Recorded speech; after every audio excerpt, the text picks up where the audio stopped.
Olá, bom dia, boa tarde, boa noite, boa madrugada. Seja muito bem-vinda, muito bem-vindo. Meu nome é Marcos Vinícius e quero já te convidar para a nossa aula de número 26 da obra O Livro dos Médiuns, obra basilar do teor científico, da doutrina espírita, onde abordamos os fenômenos mediúnicos, os fenômenos espirituais, maravilhosamente estudado, compilado e, enfim, criado por Allan Kardec com a ajuda de milhões de espíritos, milhares de médiuns, e eis o que temos em mãos, que, para dizer o mínimo, é valiosíssimo. Bom, direto ao ponto, estamos estudando o capítulo 4, que se intitula Sistemas, Já estamos no final do capítulo 4. E hoje vamos ao item 51. O item 51, muito interessante, porque ele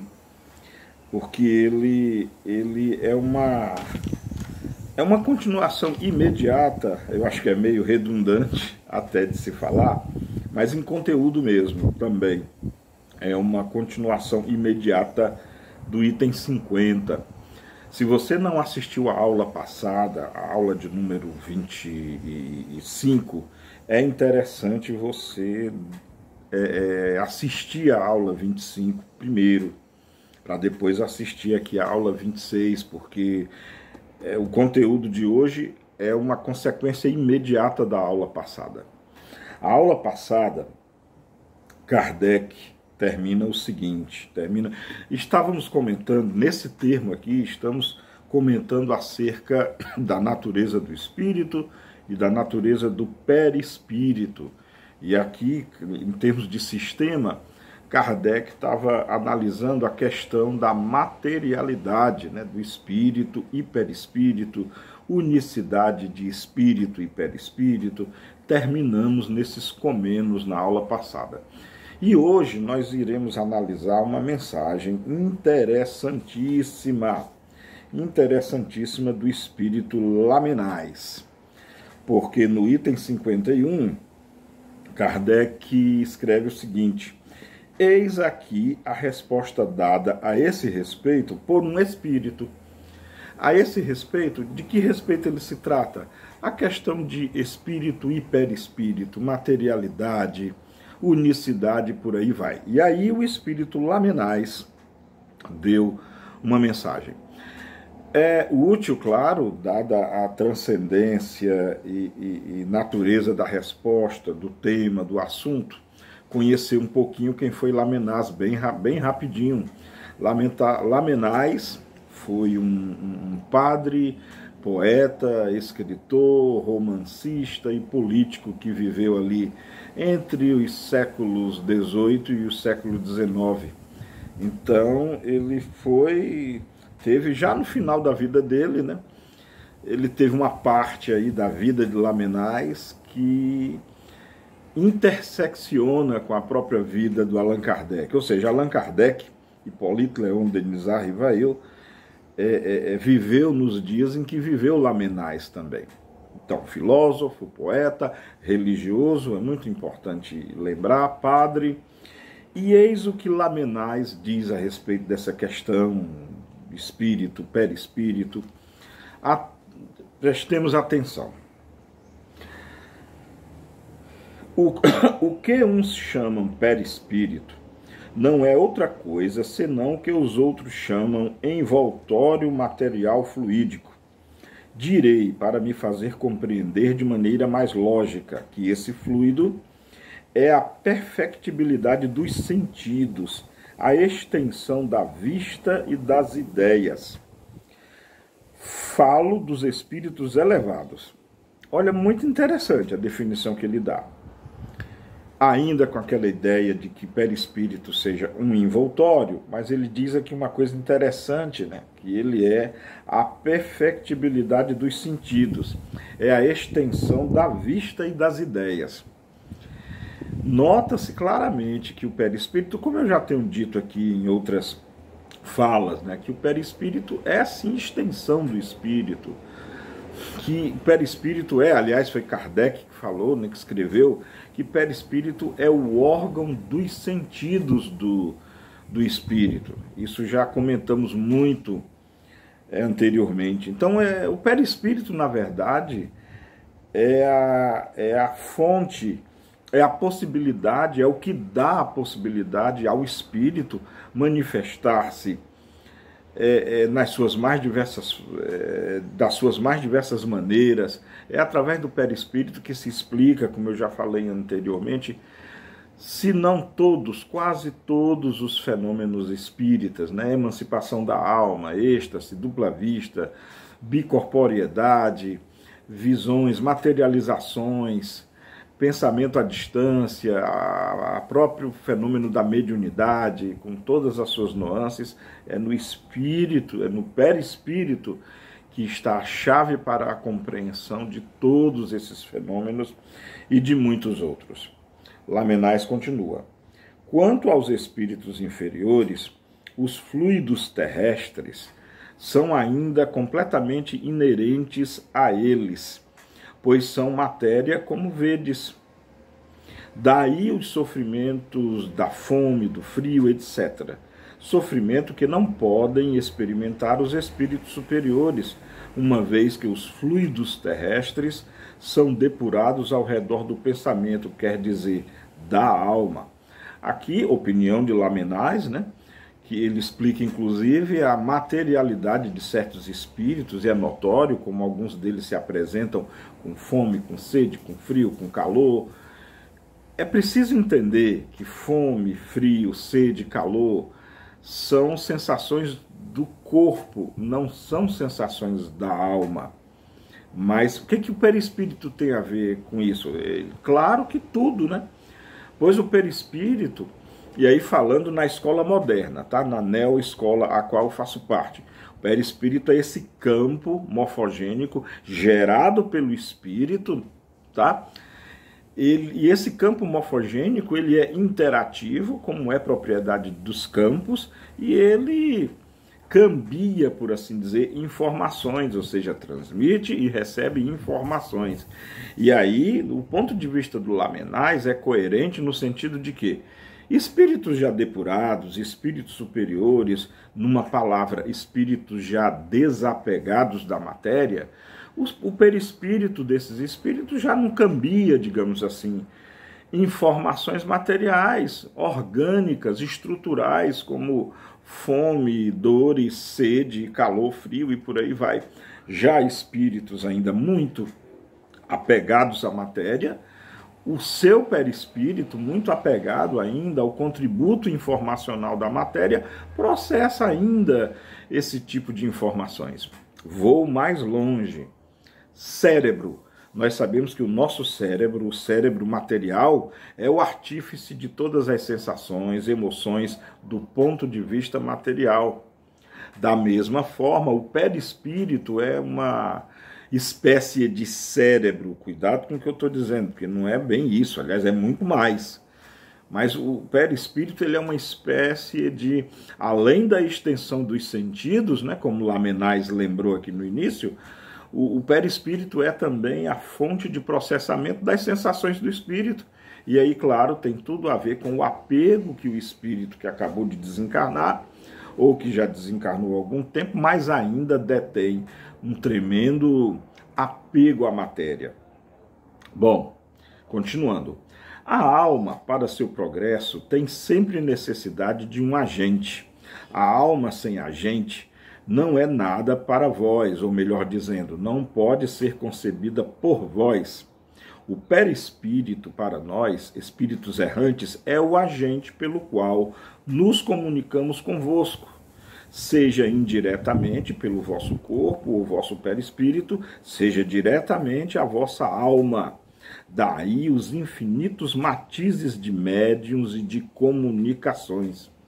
Olha só que interessante. Está aqui o perispírito direto. Agora, falando direto à mediunidade, diretamente mesmo.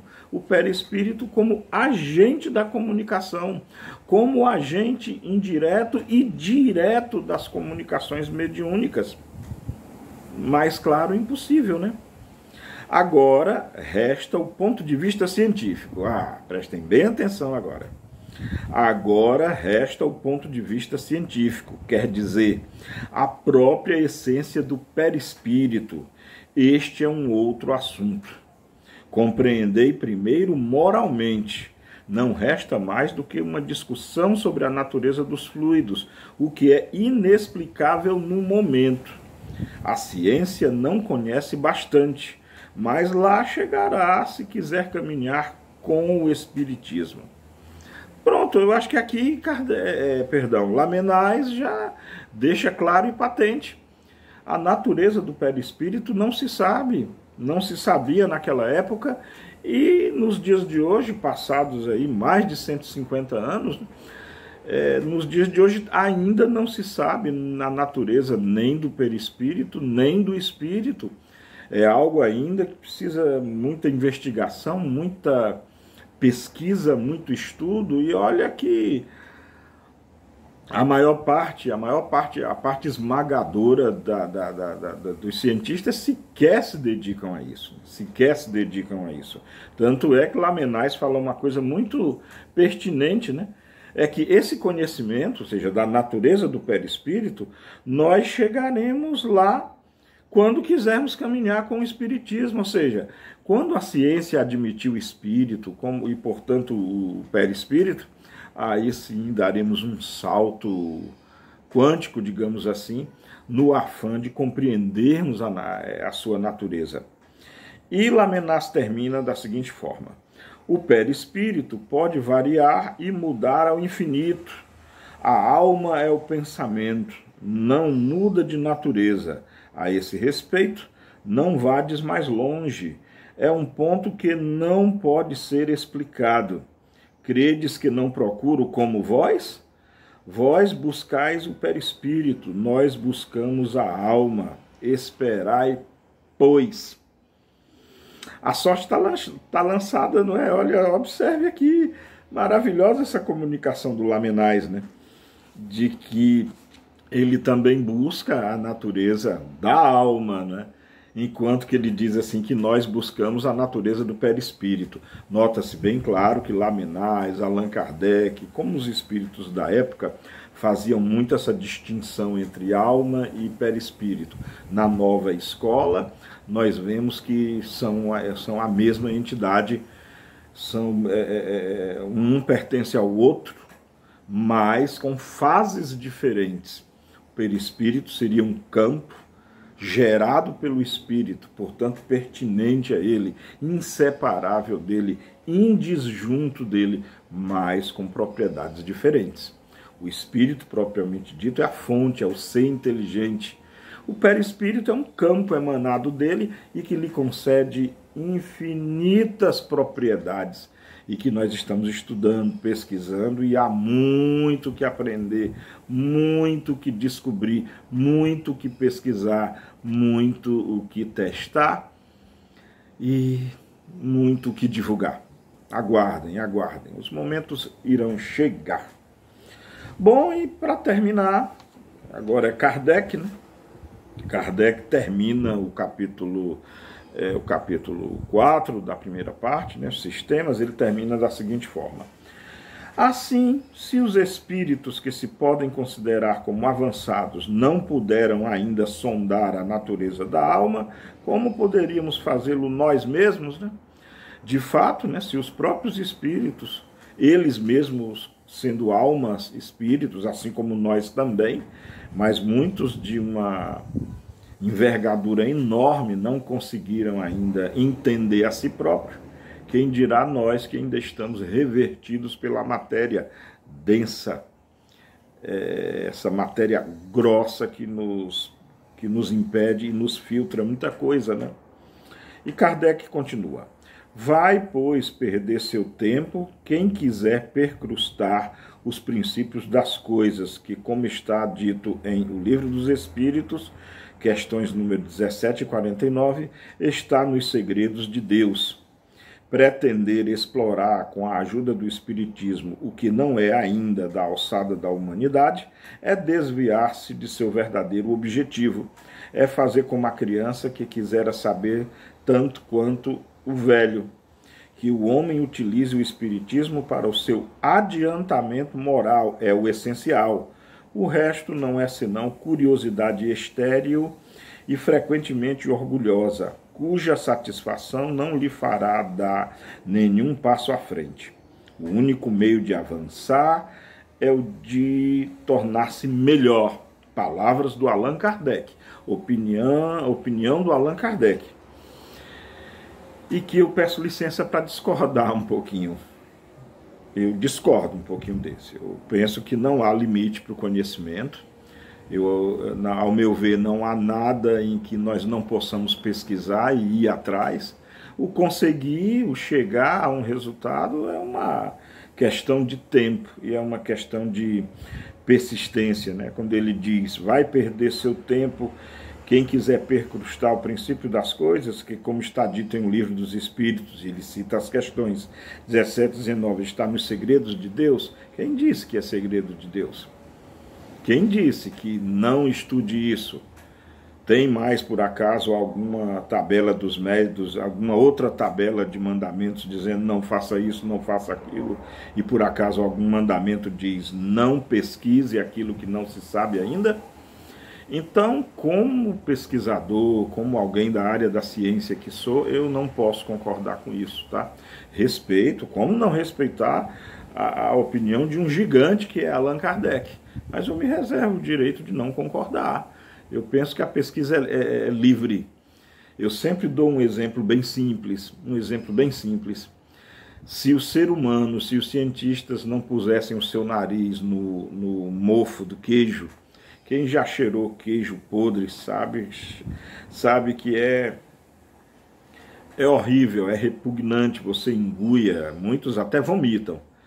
Mas teve um cientista específico que colocou seu nariz no queijo podre, pesquisou e voilá, descobriu a penicilina, que salvou a vida de muitas pessoas, que evitou incontáveis pessoas, evitou de ter seus membros decepados, seus membros mutilados. Então, eu penso que essa visão é uma visão dogmática, eu acho que até talvez adequada para o século em que foi proferida, né?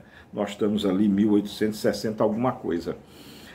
A ciência, a filosofia científica já cresceu muito depois disso e nós somos livres, né? E somos livres para procurar, para ir atrás, para saber das coisas, se vamos conseguir ou não. Aí o tempo dirá, né? Tem tantas coisas que ainda estamos tentando descobrir e não descobrimos, muitas outras que a ciência tenta descobrir e já descobriu. Podar ou mesmo barrar esse sentimento que para mim é mais que humano, é divino, de descobrir o infinito, de descobrir o que não sabemos, de descobrir as coisas, é o que nos torna seres humanos, é o que nos tornam especiais, é o que eu penso, tá? É o que eu penso. Bom, mas com certeza o objetivo, quando ele fala aqui, o objetivo essencial, aqui ó, que o homem utilize o espiritismo para o seu adiantamento moral, é o essencial, não único. Observe que Kardec não fala que o avanço moral é o único objetivo do espiritismo, é o essencial, e nisso eu concordo plenamente, mas não é o único. O espiritismo é ciência também, e como ela demanda, claro que demanda pesquisa, demanda. O próprio Kardec não chegaria a esse livro, não chegaria ao estudo sobre mediunidade se ele não pesquisasse sobre os espíritos, né? Portanto, eu vejo na escrita dele até um pouco de contradição. Mas enfim. Bom, e ele continua: os espíritos que editaram o livro que leva seu nome provaram sua sabedoria, limitando-se no que concerne ao princípio das coisas, nos limites que Deus não permite atravessar. Como assim que Deus não permite atravessar? Quem diz isso? Deus especificamente falou, olha, ide só até aí. Tá vendo? É o religiosismo, sabe? É o religiosismo na doutrina espírita que eu não sou afeito a isso. Bom, deixando aos espíritos sistemáticos e presunçosos a responsabilidade das teorias antecipadas, e errôneas. Sim, muitas teorias podem ser precipitadas e errôneas, mas é assim que a ciência se desenvolve. Nós vamos descobrindo coisas e amanhã vamos descobrindo que as teorias anteriores estavam erradas e vamos substituindo por teorias. É assim que funciona. Não dá nem para entender porque que Kardec está dizendo isso. Afinal de contas, no passado, né, a teoria sobre o movimento dos corpos eram assim, pautadas pelo geocentrismo, né? Era a Terra como centro do universo, e se tinha certeza disso. Aristóteles tinha certeza disso, Cláudio Ptolomeus tinha certeza disso, mas depois um cientista, né, Nicolau Copérnicos, descobriu que não é o Sol não gira em torno da Terra, é a Terra que gira em torno do Sol. E é assim que a ciência funciona. Teorias vão sendo implementadas, testadas. Nos testes, às vezes, descobrimos que a teoria falha, desenvolvemos outras teorias, fazemos mais testes. Se os testes comprovarem a nova teoria, a anterior é abandonada completamente em detrimento da teoria nova. E é assim que a ciência funciona. Mas Kardec era da sua época, não vamos esquecer isso. Kardec não viveu nos dias de hoje, ele viveu lá em meados do século XIX, morreu em 1869. Nós estamos em 2025, muita coisa mudou. Certamente, se Kardec vivesse nos dias de hoje, eu não temo em dizer é muito audaz, aí sim, é muito presunçoso da minha parte, mas vou dizer mesmo assim. Com certeza, na minha certeza, acho que ele não escreveria mais dessa forma. Bom, continuando e terminando, né? Mais sedutoras que sólidas as teorias, né? E que cairão um dia diante da razão, como tantas outras saídas dos cérebros humanos.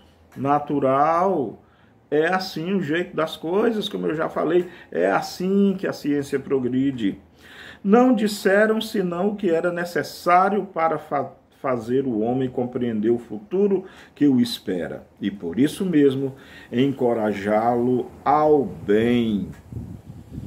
E aí tem uma nota aqui, né, entre parênteses, veja-se em continuação, segunda parte, capítulo 1, ação dos espíritos sobre a matéria. Aqui Kardec está lembrando que nós voltaremos a esse tema nos próximos capítulos.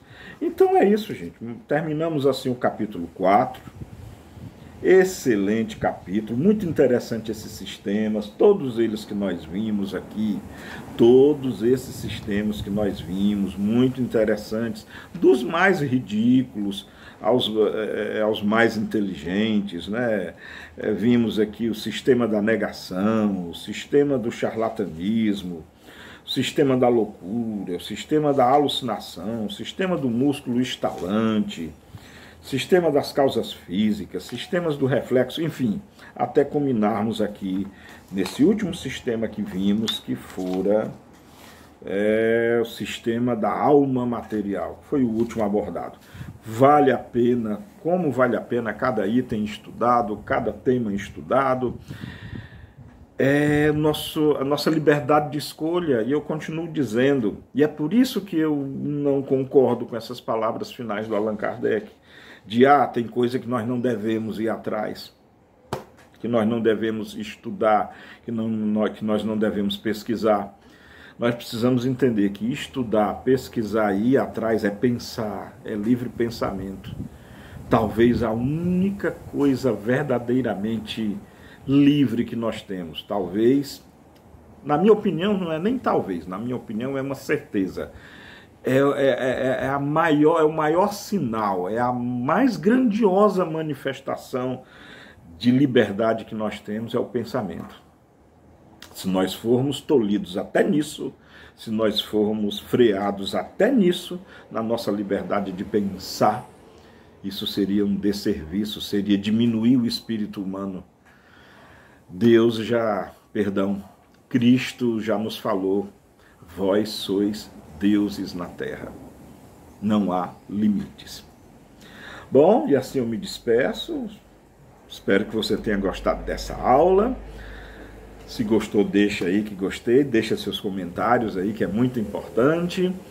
Espero que, enfim, que vocês estejam gostando dessas aulas. O que eu digo do meu coração é aquilo que eu penso. Não vou mentir para vocês, nem vou enganá-los. Não estou dizendo que eu esteja certo, longe disso. Não sou dono da razão, não sei quase nada das coisas, mas eu penso por mim mesmo.